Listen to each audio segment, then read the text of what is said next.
When you think about picturesque venues to host one-up competition, you can't really find any more scenic and picturesque than right here at the Vermont International Speedway, nestled just outside of Shelburne, right on the edge of Lake Champlain.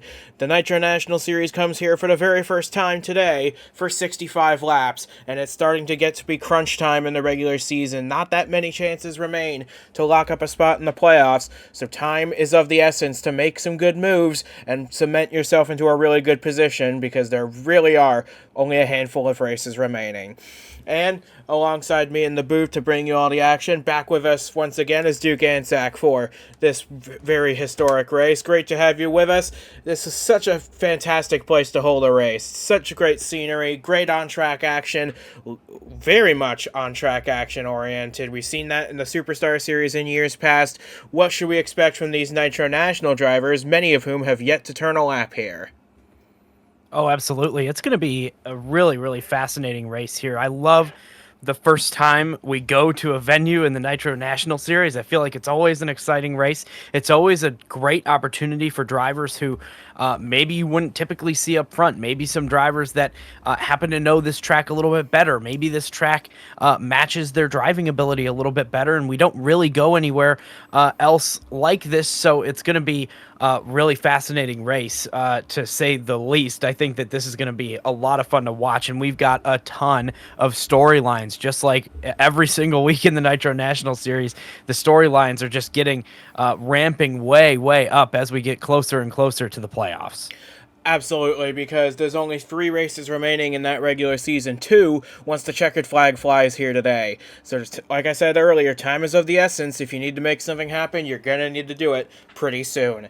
And talking about those points, boy, is it close, as it always is. Jake McMillan, we feel like he's a safe lock to make the top 12. Braden Varga, pretty solid as well. But on that cut line, man, Angel Gutierrez +6, Aiden Clare -6. Clare's been on a bit of a downward turn recently, and he starts 26 today compared to Gutierrez, who lines up 3rd. So that 00 is going to have to make some big gains through the field today if he's going to have a chance to close that deficit, because he's starting a little bit on the back foot. Yeah, absolutely. And that -6, I mean, right there, it is so close on the bubble right now. But that's just you're right. I mean, gonna have to jump up through the field, gonna have to climb and gain a lot of positions, especially because that 72 car starting in the 3rd spot. It's going to be tough, but we've seen Aiden Clare pull some great performances this season. Maybe he can do it again today. As we can now bring you the starting lineup for today's 65 laps of action at Vermont, and it's a front row lockout for the Fingai Saitomi Motorsports teammates, Brandon Smith and David Meske. Smith getting his first pole of the season and of his Nitro National Series career. Meske lines up alongside him. Gutierrez, we already talked about. Elijah Ironhouse, he needs a good day, being 48 points below the cut line. He lines up 4th. And Riley Hooper, who's 29 points in the wrong direction, he needs a good day, lining up 5th. Last week's winner, Terzic, starts 6th. He's also got a big deficit to climb out of. And how about some good qualifying efforts from Blair in the 5, Martinez in the 26, Justin Henley, number 47. They all start in the top 10, with Eric DeMax rounding that group out. But there's a lot of big names that are going to be coming from the midfield. Jake McMillan, the longtime points leader, starts 17th. Mac Johnson, 4th in the points, starts 24th. Jensen Noman, 22nd. These are guys we know can run up at the front of the field, but they got to get there first. Yeah, you're absolutely right. And this is going to be really interesting. We, like you said, have a lot of people that really need to gain a lot of spots in this race. And, there's only so much room on the track. So it's going to be really interesting to see where everybody is able to go, how far everybody is able to get. And you just have to have a good race car. You have to execute today as a team if you want to have any chance of ending this race in the top 10 or even in the top 5. It's fascinating to see how it's all going to play out. And I'm really excited to watch this bubble battle throughout the entirety of this race. So with that being said, we expect a lot of attrition today, so staying up front is the key to big success. We've got 42 drivers on the grid ready to go racing, and we're ready to bring you that action now. It is the 1UP Nitro National Series from the Vermont International Speedway, and the green flag getting set to get this historic day started. Stay tuned. Can the Fingai Saitomi cars get their first win of the season here today? We're about to find out as the field of 42 rolls on to the front straightaway within sight of the green flag now. The field's starting to accelerate. We're getting underway. We are underway at the Vermont Speedway, and Brendan Smith gets a great launch off the line. He might trap his teammate Meski up into the top groove, and that could open the door for Angel Gutierrez to make a move for second place, and sure enough, that's exactly what he's doing. Yeah, this is a great start for Brandon Smith so far, and look at them go through that kink on the back straightaway. You can't really call it a corner because they are staying full throttle through the whole thing, but look at that outside lane roll at the entry of the corner for Meski in the second spot. Here's the back of the field, a little bit of 3 wide. Ooh, and everybody's still 2 wide near the front. So we complete the first lap unscathed for everybody. We did see 3 wide further back. That is going to be a feature in the early stages here. But so far, it's the 2 FPM teammates, Linus Stern at the front. One thing that is going to be key to notice in this race, these cars, despite the speeds they're reaching, never actually get to top gear here. They never reach 4th. So the engine's going to be a big factor in this one, too. Can it make it the entire distance in 3rd? Yeah, that's going to be an interesting thing. It's just a fascinating little racetrack that we have here with just an interesting. Everything about it is interesting. It's a little bit funky. It's a little bit strange, and everything's going a little bit different than normal. So yeah, it keeps everybody on their toes. And here's a good move from the 30. Yeah, he just gained about 7 spots in the span of half a lap by ripping the top of the racetrack and making it work. Jacob Buchholz started this race pretty deep in the field. Checking my notes here, he started down in 23rd. He's already on the back bumper of McMillan. He's in 18th now.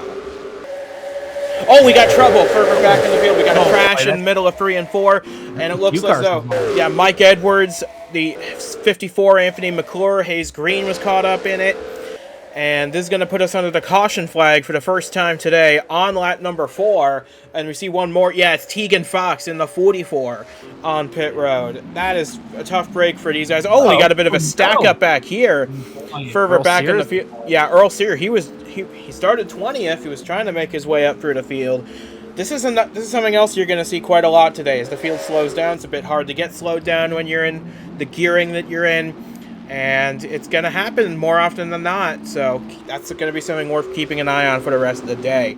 But it's going to be at least an early end to the day for the likes of Anthony McClure and Tegan Fox. It looks as though we've got a little bit of a pinch job going on back here with Wyatt O'Quinn, David Richardson, KJ Hayes. They're all kind of stuck together, trying to wait for towards the wall. Yeah, they're trying to wait. I think they're trying to wait for another car to come by to reclaim a position. And I don't know what's going on. Maybe it's Earl Sear, but he's already up there. But he's going to definitely come to pit road to assess the damage on that 3 car. It's a big blow for that 3 car, already 45 points behind that playoff cutoff line. And now a tough start early in this race for the 3, not even involved in the incident that brought out the yellow, but on pit road with damage. It's a tough break, and we got a little more stack up at the front straightaway with Cameron Brennan, and I think one more. But Jared Shank also on pit road. He had a really bad day at Watkins Glen, and now it's going to get even worse, I feel, for him going forward. He had a big mechanical issue at Watkins Glen that slowed his pace down, and we'll get you a replay here. So we're starting our angle up here with Earl Sear, Jared Shank. Did they have an issue on the racetrack? Doesn't look like it.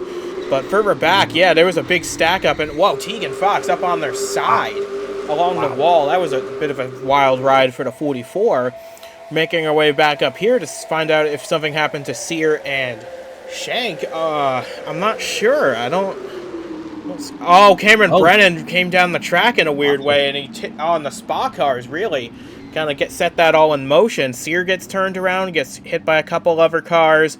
Jared Shank with something going on with his car as well. I'm not sure what that was all about. But boy, that's strange. It wasn't even during the slowdown. It was just kind of a separate incident that happened in the same corner. Really strange. Strange indeed, but that wasn't even the cause for the caution. We'll get you a better look at that in a brief moment, but that was very bizarre. You often get these kinds of incidents, though, here at Vermont. So this isn't the back end of the field. Tegan Fox was at the head of the train here, trying to make something happen. Oh, I think she gets a little help from Hayes Green, sends them up the track, and man, Fox that was a wild ride for the 44. We didn't really see clearly on the first angle, but Fox and Anthony McClure look to be the two cars out of the race as a result of this incident. Yeah, you can see the smoke pouring out of the back of the 54, and that's a big blow for him after failing to qualify at Watkins Glen. A double whammy for the Project Horizon Racing team, who have already confirmed they're closing down at season's end. Yeah, so that's just too hot into the corner right there, and it's tough. This is a tough racetrack that we have here, and here we are rolling on lap 5 under caution, 65 lap race here, so plenty of racing left to go. And here's people coming out of the pit lane now. Looks like Earl Sears' damage is largely fixed, but not without penalty for that race team heading towards the back of the field now.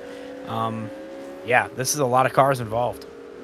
So we have the 1 to go signal here. We'll be going back racing at lap 7 of this race. Brandon Smith, he's led them all so far. His teammate David Meske playing wingman right behind him in second. Elijah Ironhouse and Terzic in the 10. They've actually managed to jump Angel Gutierrez to move themselves up into 3rd and 4th. The 72 now rides in 5th place. As we're looking at the back of the field, we got a couple damaged cars, but I don't think it's going to be too bad. Maybe Shank, Edwards, they may be a little off pace, but I guess we'll find out once we get to this restart, which, like you said, we've still got a lot of this race to go. Yeah, so starting single file this time should allow them to kind of stay a little bit more spread out than they were. They stayed too wide on that first start for quite a while, pretty much the entire time. They were 2 and 3 wide. And that just usually leads to some sort of incident. So many cars in such a small space. So now everybody single file should have a little bit more space to breathe, a little bit more room to race. And now we're going to go green with single file action. And Brandon Smith continues to lead the way. And we're back underway at lap number 7. You see the field's getting a little antsy back there, trying to get out of the line as soon as they can. But it's a big train led by Brandon Smith going into turn 1. He's already pulling out to a decent-sized margin over his teammate, who may be in the process of getting swallowed up by Elijah Ironhouse here. This 8 car is in desperate need of a good run to boost himself into championship contention, and a podium finish right here would do wonders for that. Yeah, absolutely. And another great start, like you said, for Brandon Smith. So that car, at least on launch, is really, really fast. So it's going to be difficult for anybody to compete with that today. We'll see what happens if that car falls behind. But right now, out front for all 8 laps is Brandon Smith. And we're looking a little further back here in a moment, but it looks like Jared Shank back on pit road. So whatever the issue was with that 95, it has not been sorted out fully. This is another really tough break for this 95. He finished last at Watkins Glen after a transmission problem there. And, well, he's able to get back out. He's going to lose at least 1 lap and maybe even 2. Yeah, that's pretty tough for the 95 car. That is going to be a really big blow in this race, probably taking that car mostly out of contention. But we will see if there's more yellows in this race. So I'm sure that we'll see a little bit of that car near the front. Maybe they'll have a little bit of speed. They can race for getting their laps back. But meanwhile, here's a battle for the 2nd position. Elijah Ironhouse taking a look, but it's not going to be a big look, and he's going to settle back into the 3rd spot. Probably a good move. Yeah, you can see the field a lot more spread out now than they were earlier on, and that's probably a good thing considering the tenacity of this racetrack. You see Jared Shank, he is back on the racetrack. He is only 1 lap down. We'll see if he's able to maintain a decent pace or not. But up at the front, the gap is half a second between Smith and Meske. This is kind of the opposite of what we saw at Phoenix earlier this year, and, well, we all know how that ended. Yeah. It certainly is. And, another car I'm watching is that 10 car in 4th place. Of course, that 10 car is now right there in contention to possibly make the playoffs. In 16th right now, 40 points out of the cut line. And along with Earl Sear, along with Elijah Ironhouse, getting all my drivers mixed up. But those two running up front, having a really good day. That's going to be fantastic for them in the point standings if they are able to stay up there or even move up some more positions. And throw in Riley Hooper as well, running in 6th place. He's another guy in need of a good run, and he's getting one. Yep. And here comes Terzic in the 10, trying to dive to the inside of Ironhouse, tucks back in. I don't think he wants to risk tearing his stuff up right now. It's only lap 12. There's still a lot of racing to go, and these are decently long laps, so he's just gonna settle back in, although he might be settling in a little too much because now here's Angel Gutierrez right on his back bumper.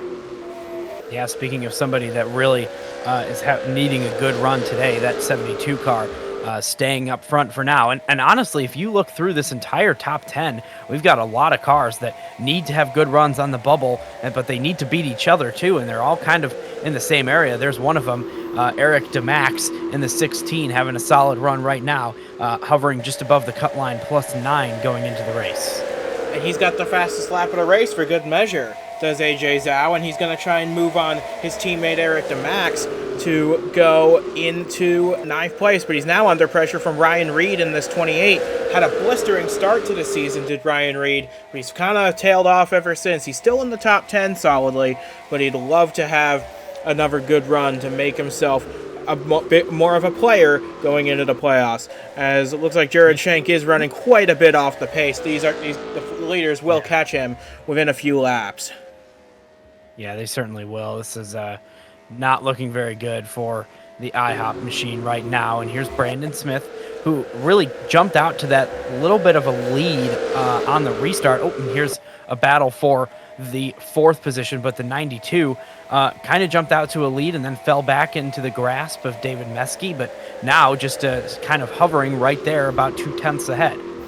And here we're going to get a real test of if this outside line can pay dividends in a run. Angel Gutierrez is going to give it a try. He was running in 4th. He might be a bit. They're starting to swarm a little bit, trying to get around. But his goal is to either maintain or keep or gain places. And right now, he's brought Meske up to the top with him, and Riley Hooper, his teammate. So, and he's powered his way up to 3rd. So that outside line, at least for the 72, is working really well. Yeah, and I'll tell you what, through turn 1 and 2, it's really not that great, and especially on the back straightaway, you see that kink right there. You're on the outside lane through there. There's no momentum gain through there. It's just kind of a longer path around the track, but then in turns 3 and 4, you can carry a ton of speed around the top of the corner and watch that 72 go all the way up to 3rd and maybe into the 2nd position as well. Yeah, Gutierrez is on a mission. He really wants to win a race. He really wants to make the top 12, and he's doing a really good job of both of those right now. He's currently battling Meske for the 2nd position, but it's been all Brandon Smith so far. He's led every lap so far. Well, I'll tell you what, right now that outside lane is starting to work really good because all that time you lose on the back straightaway does not equal the time you gain on the front straightaway. So there's Gutierrez going through for the 2nd position now, and he's probably going to have a shot to get to clear for that spot as well. And then the Riley Hooper is back there making the outside lane work as well. And now there goes Elijah Ironhouse watching Angel Gutierrez do it, and now is going to try it in the outside lane. Going to have to give up some time out of turn 1 or turn 2 and onto the back straightaway. But watch that car rocket through turns 3 and 4 and possibly gain some more positions. Yeah, and he's brought the 10 to the outside with him. Yep. So, and Nicky Martinez in the 26 trying to stick her nose in as well. So we've got 7 cars under a blanket, maybe 8 if the 5 can get up there, battling for this lead. This is great stuff. Yeah, now that we've got so many cars out there, it looks like it's getting a little bit crowded, so they're not able to carry as much momentum. So it's kind of deciding which lane you want to be in right now is a little bit difficult. There's Elijah Ironhouse kind of in between both of those lanes trying to make a move. There goes Hooper to the bottom of the 8 car. That's for the 4th position. And here for the 2nd position, it looks like Gutierrez is going to have a good run out of this corner just ahead of Meske. We'll see if that 72 is able to clear. And he is. Oh, and Terzic on the outside. Yeah, Gutierrez is clear. Meske slots back in line in 3rd place. But the 10 of Terzic, he's going to try and power his way around. And they are definitely going to catch this 95 within the next lap or two. He is quite a ways off the pace, about 1.5 to 2 seconds off pace. But I hope it doesn't interfere with this battle for the lead very much, because these guys are really going for it. Yeah, well, I don't know. They're kind of battling for the 2nd position right now with Brandon Smith really loving the battle, starting to drive away a little bit now that Meski is no longer in the second spot, and Terzic now is through for third and trying for the second position. So they've spread out a little bit more, probably good since they're approaching that lap vehicle up there. But yeah, right now side by side for the second spot, and that's about it. So, yeah, Meski's fallen all the way down to fourth. I wonder if his car's starting to fade a little bit on the longer run, and he's starting to get closed in on by Ironhouse as well. Terzic, though, powering to the inside of Gutierrez. They're going to be side by side at the line for second spot. How close is this going to be at the line? Wow, yeah, that was close. So that's interesting to just see how it all plays out, because you can really defend your position on the outside lane, but you lose just so much time on the first half of the lap, and then through turns 3 and 4 you gain it all back, and then some. So it's a really fascinating. Now we're approaching that lap vehicle there, the 95, going through just fine. Now it looks like Ironhouse is going to be impacted unless he can get low. Oh man, they're going to go 3 wide to the bottom. Okay, well, yeah, this is they're going. Yeah, they're clearing Schenk, and that's very good that they're doing that, because he is going to be slowing them down if they stay behind him for very long. But I do want to give a shout, now that we're talking about this, to Schenk's teammate, this 5 car, directly ahead the DoorDash machine. Blair's had a good car all day, started 7th, running 8th, pretty decent outing for the Dat 1 Racing team. I know we're teammates 2 laps down now, and that's no good. But this 5 car is making steady gains week after week, and this is perhaps the best run we've seen out of this 5 in a while. Yeah, certainly, and just another driver that, kind of a little bit out of reach, in the playoff standings, being 79 points behind in 19th. However, gaining points every single week, and this week especially, having a really, really good run. You never know what can happen when you string together several good runs in a row. So that's just every single week the grind keeps going on, and for the 5 car, it has continued to get better and better. And now here we are with a top 10 and maybe more in sight. So far so good for that 5 car, but right now it's been a different Ford, the 92 of Brandon Smith, who's been in control of this race. He's led every lap up to this point. But Gutierrez and Terzic, they're not letting him get too far away. They're starting to lose Ironhouse a little bit in the 8, so this might be a 3-car battle. And maybe not. Ironhouse is starting to close back in a little bit, but David Meski's certainly starting to back the pack up a little bit. As Terzic now dives to the inside, that puts Gutierrez back on the top, and we know he likes it up there. Yeah, and I'll tell you what, I'm a little bit surprised that Meski has fallen so far off the pace in this one, just because that car looked really good at the beginning of the race, and now has just started to fall off quite a bit. Meanwhile, Earl Sear doing a solid job going from the back to the front. He's made his way up to 31st at the moment. Alexa Lushon having a bit of a rough day, as is our points leader, Jake McMillan. He started this race in 17th, but we figured he'd be able to march his way to the front, but now he's faded quite a lot, actually. He's down in probably the mid-20s at this point. Not very characteristic of that McMillan car at all. No, certainly isn't. That's a bit of a surprise from that team. But you know what? I think that it's just got to stay out of trouble right now, kind of maintain that lead in the points and prepare for the playoffs for all of them. They probably haven't put a lot of focus into this race as much as they've been putting focus into those races in the playoffs. Yeah, but the thing about it is he could have locked up a playoff spot today with a good run. So it's a little surprising that he's not really going for that. But, yeah, here he is. He's battling the likes of Robert Weaver, Will Parrish, Wyatt O'Quinn. These are not guys he races with very often, and they're all about to catch Jared Schenk to lap him. And they're about to go 3 wide into the corner.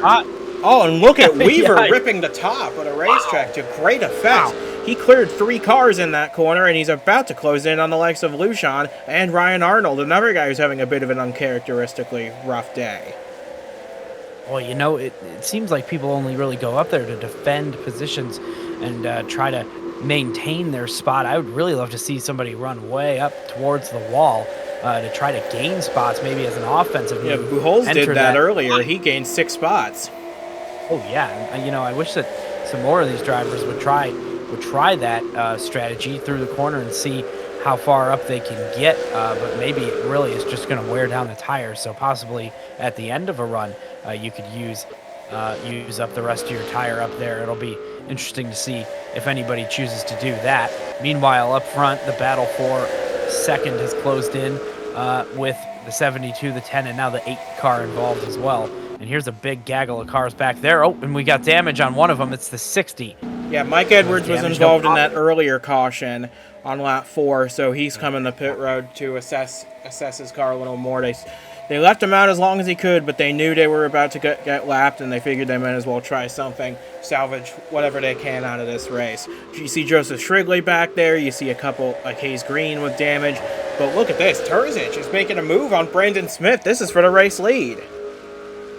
Yeah, Brandon Smith all of a sudden has just fallen into the clutches of this battle for the second position. He was a little bit ahead just a couple laps ago and now has fallen right side by side with them. So with the outside lane, they're going to gain some momentum down the straightaway, and we can see Edwards coming off the pit lane right now back onto the track. But the 72, the 10, they have both caught our leader, and now it's a 3-car battle for the lead.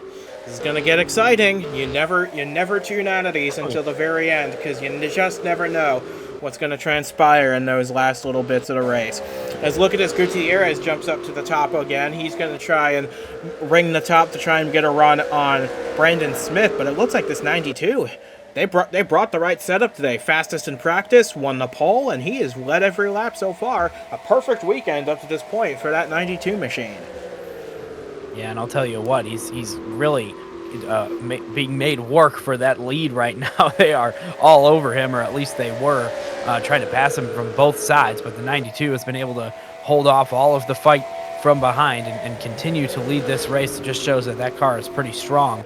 But what does concern me a little bit about this car is that he's not able to really drive away. Everybody has been pretty much right behind him, whether it was Meski or whether it's Gutierrez. Everybody that's been behind him has been able to stay kind of right there on his bumper. So this is going to be fascinating to see if all the defense he has to play is eventually going to allow that 92 to have to give in and give up a spot to somebody from behind. And meanwhile, David Meski's fallen all the way back to 6th place. Nicky Martinez has gotten past him. So that 29 continues to drop a few places. But up at the front continues to be a 4-car battle for the lead, with Smith, Gutierrez, Terzic, and Ironhouse all battling for the top spot. A Ford, a Toyota, and 2 Chevrolets fighting for it, as we've just a few laps ago just passed halfway. Yeah, this has been a fascinating race so far, ever since our first little caution that we had at the big, well, what really wasn't a little caution, but it was a caution for very early on in this race. Oh, speaking of cautions, we got another one. Caution. Oh, and it's McMillan, the points leader. Oh, no. We knew he was fading, but this is he got involved into quite a big crash. I wonder if KJ Hayes had something to do with it, but the caution is out now. For the second time today, the field races back to the yellow flag. And we got a stack up back here with Brandon Smith. He should be able to regain his spot as long as he doesn't have any damage, so no harm done there. Ironhouse have damage though, and we got a big stack up back here. We got Skylar Taylor. Big contact further back, and they pile in one after the other here. This is bad. This is really bad. We got a blockage on the track, and everybody's still just driving into it. Oh boy. Yeah, yep. Look at this. We still got more cars. McMillan was already in a crash. There's Shankus damage now. More damage for the 95 and the 21. That's just not a good look. But we said it, didn't we? We said it was possible for that kind of thing to happen, and sure enough, it has. Yeah. Alexa Lushon with a lot of damage. She entered this race in a precarious position, only 16 points to the good. That's probably going to get wiped out now. Skylar Taylor with more contact, and that is not going to be a good look for him at Fair & Co Racing. He's been hanging on by a thread there as it is. I know this one technically wasn't his fault, but still not very good in the grand scheme of things. No, it isn't. There's a lot of cars with a lot of damage right now. It looks like a lot of our leaders are okay, but yeah, this is a bit of a disaster farther back in the pack. Yeah, Mac Johnson had damage as well in the 18. He was 4th in the points. going into this race. Lucian pulls into the pits. Aiden Clare, he was the first one out. He had to make something happen today. He's pulling into the pits. Mac Johnson, McMillan, Shank, Stanley Andrews, Joseph Shrigley, they're all coming down pit road. Some will be able to continue on, but others will not. Yeah, really disappointing, especially for those cars that are on the playoff bubble. This is just a really, really difficult situation for a lot of those drivers. But here is our points leader, McMillan, who has a fairly large lead over everybody else, but in the pit lane with big damage, bringing out the yellow here. So we've seen McMillan fading through the field pretty quickly here. He was running in the high 20s. Oh, but Nathan Myers sent one deep from far back into turn 1, and that just got the 21 out of shape. Sent him up into the turn 1 wall. I'm sure there's going to be some words exchanged between those two. Jared Schenk did a good job to stop there to avoid that, but a lap later, he and about a quarter of the field weren't quite as lucky. Yeah, wow. That was a really big move into the corner. I'm not sure if there wasn't an issue, a mechanical issue with that car that caused that. And here is our big stack up as everybody closed in on the pace car. And look at that, just nobody could slow down fast enough. The 18 was in it, the 03, the 31. Lassard, Kanauka. Nobody else slowing down. I guess that's Nathan Myers' karma for hitting McMillan there. But well after this, you just see this parking lot. Hayes tries to slow down, but he gets hit by Mike Edwards, McMillan, and Jared Schenk. I'm not sure. There had to have been something down there on the racetrack that caused this, but... Yeah, or maybe there's some sort of... Yeah, or maybe it's a spot or blind spot or something, and just nobody knows. There's a big stack up there, but I don't know. That seems a little bit fishy to me. I don't really like that. No, but we feared this sort of thing might happen, and sure enough, it has. And yes, yeah, that is just tough pill to swallow for a lot of guys. Some in precarious playoff positions, and now a lot of them are going to be behind the wall, done for the day here at Vermont. So we're going to take a look at this. Yeah, Taylor out, Lucian out, Wyatt O'Quinn out, and there's probably going to be more joining them. There's Cameron Lassard out. Mac Johnson. McMillan's actually going to rejoin the race looking like that. Bit of a surprise there. Kanauka's out. Mike Edwards probably going to be done. Richardson's probably going to be out. Ryan Arnold maybe as well. That's one of the more bizarre incidents I've seen in my time of watching this. And something tells me we're not quite done yet. I know. I feel like we just crossed over halfway, and that's pretty much usually when we start to get some more fascinating, more interesting action. The first half of the race is usually pretty calm, pretty steady, but then the second half turns, and then all of a sudden everybody's getting really intense. You got to get up front faster, and there's not a lot of time left, and here we are, just past halfway, and we get a little bit of chaos here, leading to a restart. Yeah, I don't know. This might get really, really fascinating really quickly here. And the difference between this restart and the last one is we're going to have some lap cars up there. As McMillan back on pit road to do a little more repair work, he's probably going to be one of those lap... Oh, hell, no, maybe not. He might actually stay on the lead lap if he can beat the pace car out. So impressive stuff, really, that he was able to beat the pace car out. But I think the lights on the pace car are going to go out when they cross the line right here. And we're probably going to have lap traffic up in the front of the field. And yeah, the lights do go out. So we're going to have a handful of these guys come up and join the leaders. Well, this will certainly be interesting with a couple cars on the inside of the leaders here. And that's going to just force everybody to use the outside lane if you're on the lead lap. We'll see how that works out. Through turn 1 and 2, we know that it is not very beneficial to be on the outside, and then especially through that kink on the back straightaway, you don't want to be out there. We'll see if they're able to pass these cars early in turns 1 and 2, though. But then through 3 and 4, you kind of do want to be on the outside lane. So I don't know. It's going to be a big fast switch to see where you want to be on the track. It's going to be interesting to watch, though, regardless of which side of the track they're starting on. So we've got 30 cars still left in this race. 12 DNFs in this one. Very uncharacteristic for the season, but quite characteristic of this racetrack in particular.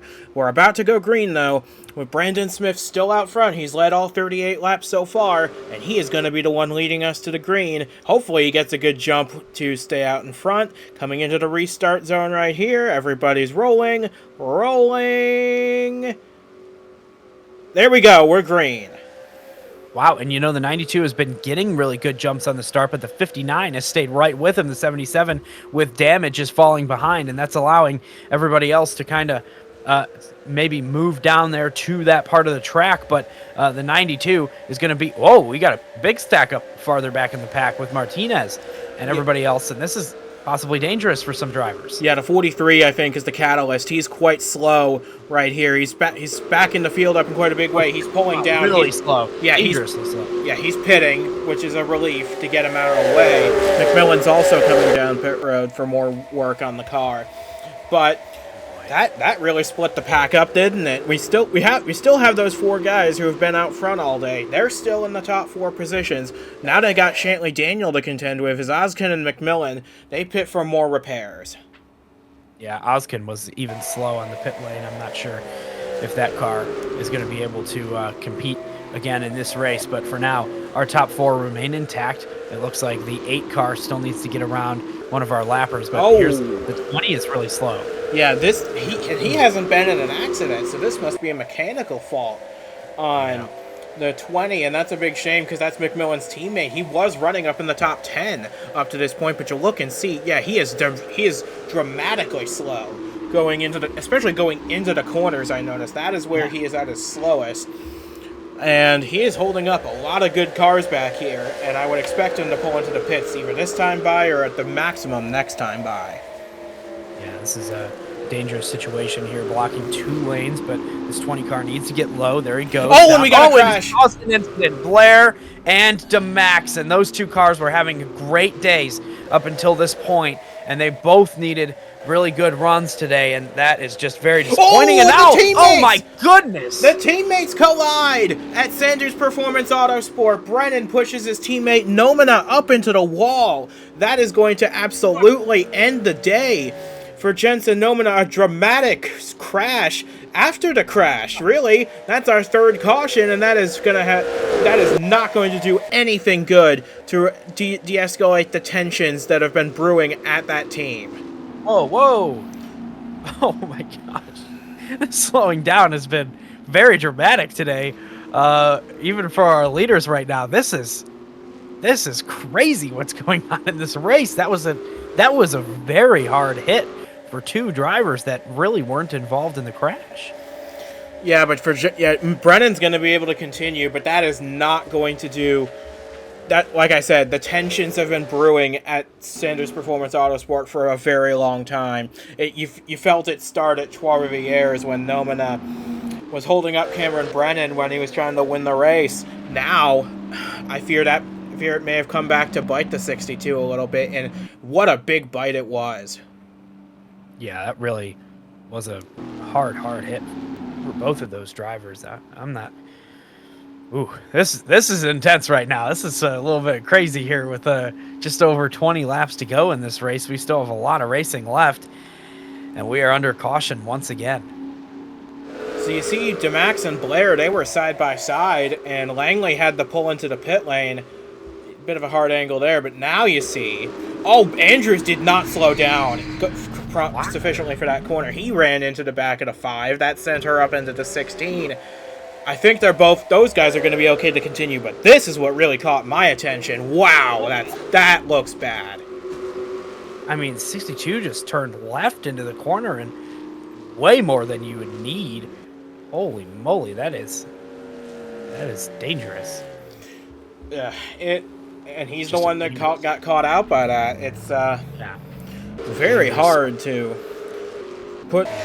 I don't know who to put the blame on there, because we'll have to look at that again at some point, but that was nuts. That was wild, and like I've been saying, not going to do very good to ease hurt feelings at that team. I don't know if the 62 turned in too early or if the 86 just committed to full send into the corner. But that was a very scary incident, and between teammates as well, that's never a good look. I don't know. It's hard to watch. That is tough to see. I mean, it's the 62 just kind of went down the track and they both went up into the wall after that. And then here's what happened to our leaders just after the caution came out. Some contact side to side with the 72 and the 92, but it all got sorted out. I don't think that they are going to have any damage significantly from that contact. But yeah, here we are once again with the caution out and more cars out of this race. And to clarify, Shantley Daniel will get the free pass after during this caution. He'll get his lap back, but yeah, this is we're under our third caution of the day, and this was a pretty significant one for inter-team relations at the Sanders Performance Autosport team. Not quite what they were hoping for, but is that the 62, Jensen Nomina, and Cameron Brennan, who just had that incident, you know, they're both kind of on a bit of a bubble watch situation here in the playoffs. I mean, the 62 is in 7th, right? But only 34 points above that cut line now out of this race, with a lot of people below the cut line doing pretty well today. And Cameron Brennan still in the race, but 14th, only 18 points out of the playoffs. You know, if they could just have left each other alone today, they could both have maybe moved up either into a safer spot or maybe up into the playoffs. But for now, they're both in a really tough situation after the contact that they had. Well, the 86 is still running, and he may be able to salvage a decent day, but that 62 absolutely out of the race. But the pace car's off. We're going to get ready to restart this race with 19 laps to go. I'm curious to see how this one plays out. We got those lap cars down there. That's going to be worth keeping our eye on, too, as we go back race. Yeah, and, you know, those cars on the inside lane, none of them have much speed. We saw Langley with the big issues, and that kind of led to our most recent incident. The 43 has been pretty slow, and the 21 just has a ton of damage right now. But the 43, despite all of that, now kind of in between our leader and second place, and Langley and McMillan are on the inside of Elijah Ironhouse, who has been running in 4th place all day. Yeah, McMillan's and there goes the 21 to the inside. Yeah, he's not going to be able to keep. They may have the black flag in because he's doing his best to gain as many points as he can to stay above the cut line. But at this point, you just got to wonder if it's really worth it to keep those guys at bay. But actually, that 20 has at least, I think, both of those, the 20 and the 43, they may have prepared themselves enough to have decent speed at this point. Yeah, that's pretty good for them, but it's really good for Brandon Smith right now because it's looking like the 92 is going to have 2 lap cars in between himself and the 72 of Angel Gutierrez in second place.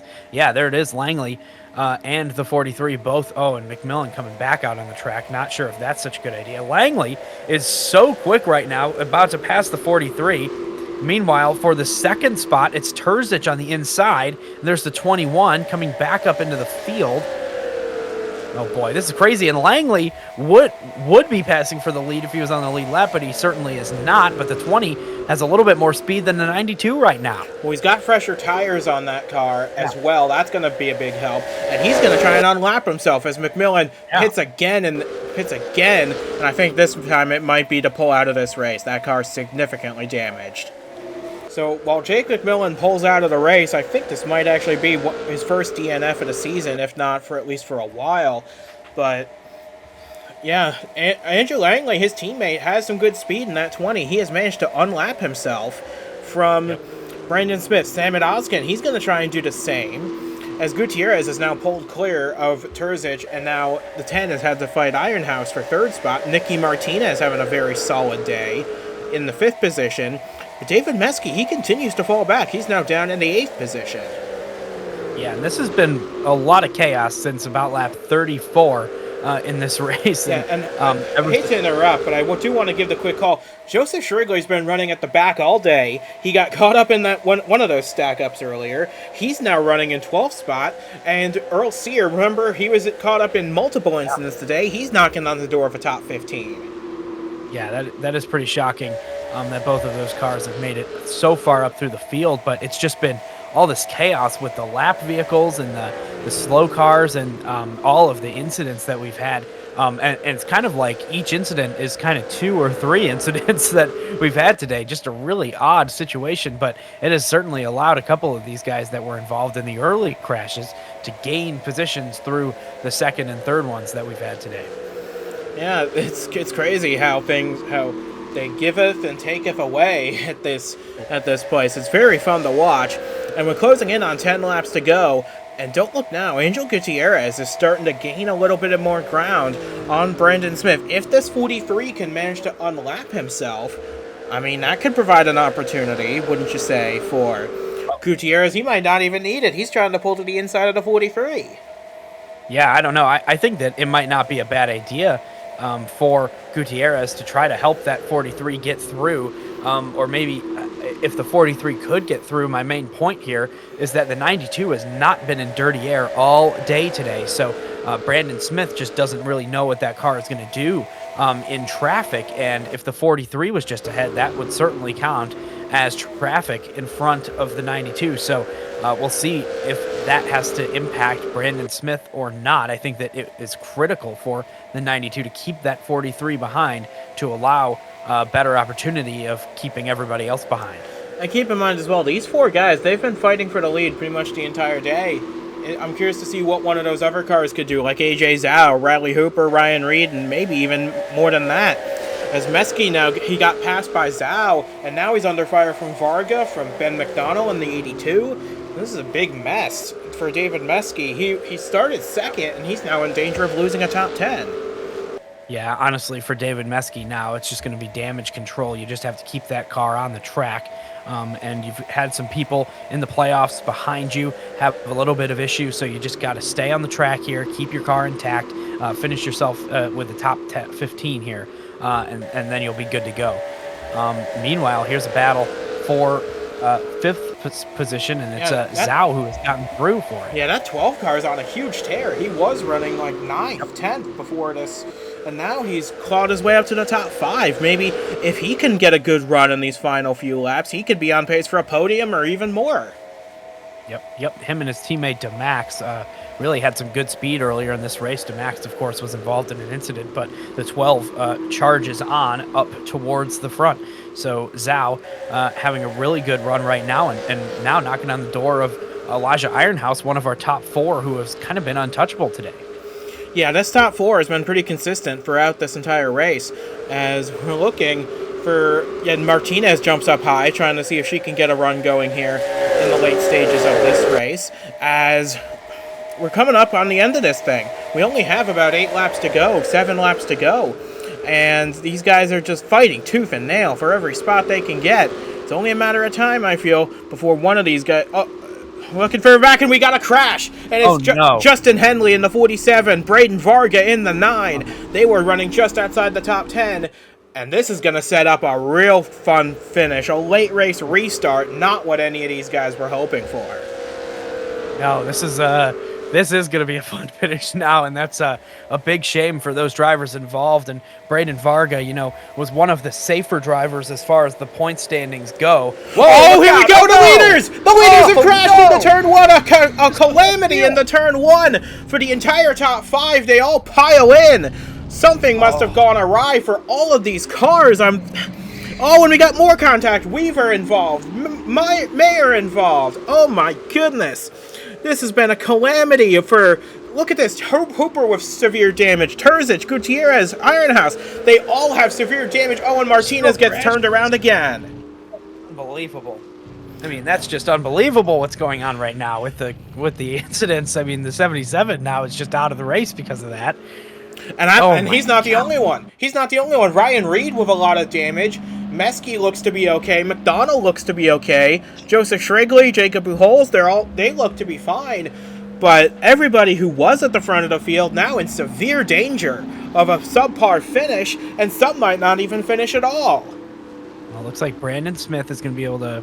he's going to be able to stay. Yeah, he's okay. He's just going to reclaim... He's going to try and reclaim his position here, which I think they will let him do. He certainly should. He's right now he's behind Zhao. And I think Zhao, yeah, he'll pull up, and I think Smith will try and fall and take the lead back. But this is a catastrophic turn of events for so many. Meyer pulls out of the race. Hooper's going to be out of the race. Turzic, Ironhouse, they're all going to be done for the day at the rate they've been going. And that's not even mentioning the guys that touched off this mess in the first place, Henley and Varga. Yeah, it's just a lot of fast race cars now out of this race due to a silly situation that's not really necessary, I don't think. But yeah, there they all go to the garage area out of this race now, and that was our kind of all of our contenders in this race, other than. So Braden Varga, he was running just outside the top 10 in about 11th position. It doesn't look like... I think, yeah, Shrigley sends one deep now this time. Into the back of Varga, up and in the wall there. And Henley, he was almost clear of that. Henley was almost clear of that, and he just had nowhere to go. That was really a minor incident compared to what we saw after the yellow flag flew. My goodness, what a drastic turn of events this was. Everybody's just going really fast still for the caution. Yeah, they're racing back to it. And eventually we just see... I mean, what is in front of Brandon Smith at this point? Nothing. Really? 92 slows down. Oh, yeah, Gutierrez. Gutierrez piles in. Oh, my. That is rough. I have never seen anything quite like that in my history of watching this, where all the leaders just pile into one another after the caution flag. We're going to need to take a look at this to see what in the world even unfolded, because this helps some, and it really hurts everybody else that was really having a good day up to that point. So this is probably a good angle of what we're about to see. Gutierrez, I just don't think, slowed down nearly enough. He plows into Ozkin and then into Brandon Smith, Turzic, Ironhouse, Zhao, Hooper, Martinez. They all get swept up into the outside wall. I'm amazed more cars weren't involved in that, personally. And I'm also surprised that 92 isn't completely totaled.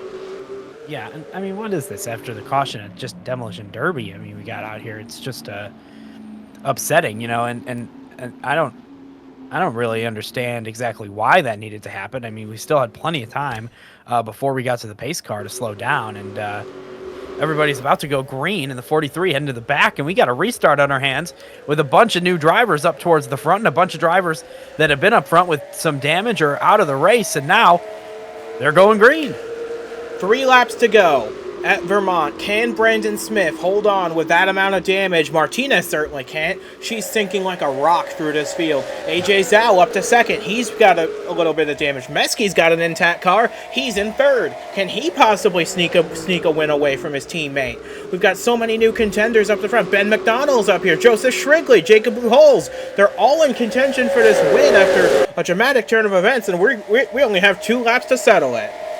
Yeah, and Brandon Smith right now is going to have to hold off a fast-charging 12 car of Zhao, and AJ Zhao has been really fast over the last 10 or so laps. We watched that car starting to compete with some of the cars that have been up front all day, and David Meskey has been slowing and losing positions. Here we go. They're about to go side by side. He slows down. Whoa. Look at Shrigley to the outside. Joseph Shrigley started 29th today. Now he's in the catbird seat possibly to snatch one away. Brandon Smith's led every lap up to this point, bar one, and now he's got to hang on for just one more lap around Vermont, but can Shrigley steal it? It's a really good spot for the 63 to be on the bottom right now through turns 1 and 2. Going to have a good run out of turns 1 and 2, and now through the kink, it's the 63 who keeps the lead and is clear for it. Can the 92 take it away in the final corner?